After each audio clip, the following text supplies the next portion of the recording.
Assalamualaikum warahmatullahi wabarakatuh.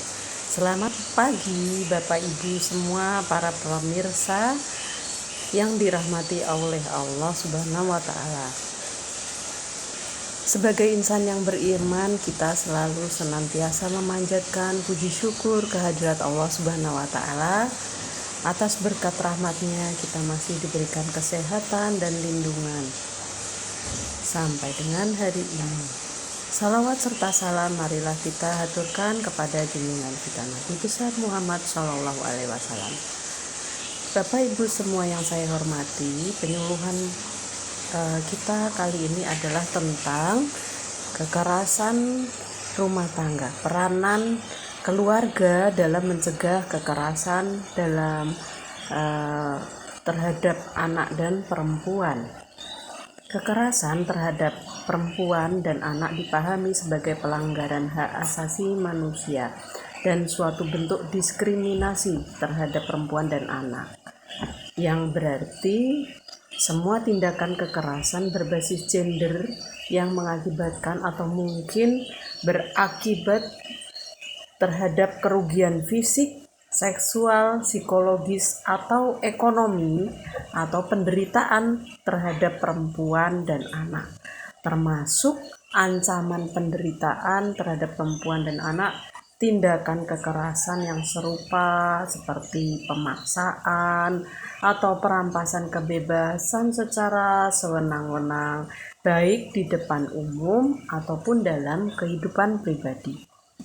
Ada 3 faktor utama yang menjadi pemicu kasus kekerasan, di antaranya karakter atau kepribadian orang yang memang gemar marah dan suka melakukan tindakan kekerasan. Peningkatan angka kekerasan ini juga menimpa pada anak-anak. Sebelum pandemi, angkanya adalah 1913. Sementara setelah pandemi justru mengalami peningkatan, yaitu 5.500 kasus kekerasan terhadap perempuan dan anak. Persentase terbesar yaitu pada kekerasan psikis, kemudian fisik. Penyebab terjadinya kekerasan terhadap perempuan dan anak itu ada berbagai macam. Yang pertama yaitu kurangnya pengalaman.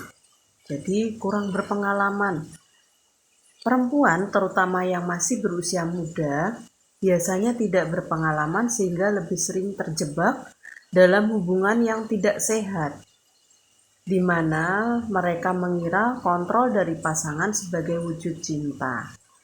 Nah, untuk itu seorang perempuan sejak usia muda harus memiliki banyak pengetahuan dan ilmu sebelum memiliki pasangan atau dalam berkehidupan untuk meraih cintanya. Kemudian yang kedua yaitu tingkat pendidikan yang lebih rendah. Nah, tingkat pendidikan yang lebih rendah ini sangat berhubungan dengan pendidikan para perempuan ataupun anak sendiri. Rendahnya tingkat pendidikan juga sering membuat perempuan tidak bisa mendapat pekerjaan yang baik, sehingga cenderung untuk menikah dan menggantungkan hidup pada suaminya. Sehingga cenderung mereka mengambil keputusan ketika menghadapi kekerasan untuk bertahan dalam hubungan yang kasar karena takut akan kemiskinan yang mungkin akan menimpanya. Kemudian faktor penyebab kekerasan yang ketiga adalah budaya yang meninggikan laki-laki. Di Indonesia, adanya budaya atau norma dalam masyarakat yang lebih mengistimewakan atau menganggap laki-laki memiliki status yang lebih tinggi dari perempuan juga turut menjadi faktor resiko kekerasan terhadap perempuan. Kurangnya pendidikan seksual adalah faktor penyebab kekerasan yang keempat. Pendidikan seksual seharusnya mulai ditanamkan dan diajarkan untuk diketahui kepada anak-anak kita, terutama semenjak menginjak usia akil balik. Kenapa? Karena pada usia-usia tersebut sudah mulai bisa berpikir nalar, berpikir objektif, rasional terkait dengan masalah seksual dan hubungan seksual. Nah, kekerasan di atas dapat dicegah melalui pendekatan peran keluarga. Keluarga sebagai bagian terkecil di masyarakat di mana terdiri atas kepala keluarga dan anak-anak memiliki peran dalam mencegah terlahirnya individu sebagai pelaku maupun sebagai korban kasus kejahatan seksual atau kekerasan. Profesor Ewis, pakar ketahanan keluarga dari IPB, menyampaikan keluarga adalah institusi pertama dan utama sebagai penentu akhlak, adab, dan karakter individu. Dengan kata lain, ketahanan keluarga yang baik diharapkan akan menjadi fondasi terbentuknya peradaban bangsa yang diharapkan dapat mencegah adanya perilaku kasar pada perempuan dan anak. Untuk itu, perlu adanya penguatan peran keluarga dengan berbagai fungsi. Dengan fungsi-fungsinya yang pertama yaitu fungsi hierarkis, fungsi religius, dan fungsi harmonis. Fungsi hierarkis di sini yang dimaksud adalah adanya pembagian peran, fungsi, dan tugas antara anggota keluarga, bukan menjurus ke arah diskriminasi, terutama kepada perempuan. Adanya hierarkis dapat menjadikan optimalisasi dan harmonisasi kualitas feminim dan maskulin, dapat mencegah lahirnya pelaku dan korban dari perilaku kasar kepada perempuan, khususnya kejahatan seksual. Pembagian peran dan fungsi dalam keluarga juga harus diterima oleh setiap anggota keluarga. Tak hanya itu, masing-masing anggota keluarga juga harus memahami adanya perbedaan, saling memposisikan diri atas perannya masing-masing.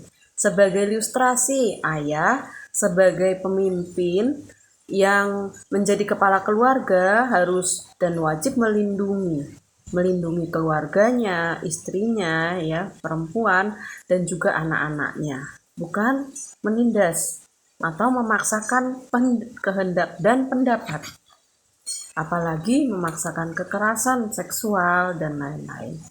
Ayah memiliki kekuatan fisik dengan kedudukannya paling tinggi dalam keluarga. Namun dengan kekuatan itu dia justru mengayomi dan melindungi keluarganya. Dan juga dia memiliki kemampuan mengambil keputusan, sehingga dia berperan mengatur bahtera haluan rumah tangganya dalam arah yang baik. Ibu sebagai pendamping dari presiden keluarga haruslah memberi rasa hormat dan mengasihi yang didampinginya. Anak-anak yang mendapatkan haknya untuk dilindungi menunaikan kewajiban menghormati orang tuanya dan mengikuti nasihat mereka. Yang kedua, fungsi religius. Di dalam keluarga, mengamalkan nilai-nilai agama dalam berkehidupan sehari-hari dan menanamkan nilai religi sebagai dasar dalam berkehidupan dan dalam orang tua mendidik anak-anak, sehingga terwujud anak-anak yang berakhlak, santun, dan beradab. Yang ketiga, fungsi harmonis. Di dalam keluarga, orang tua terutama ibu mengasuh anak-anak dengan penuh kasih. Sesama anggota keluarga saling menyayangi, menghormati, mewarnai kehidupan keluarga, sehingga terciptalah harmonisasi yang mampu mencegah terjadinya kekerasan terhadap perempuan dan anak.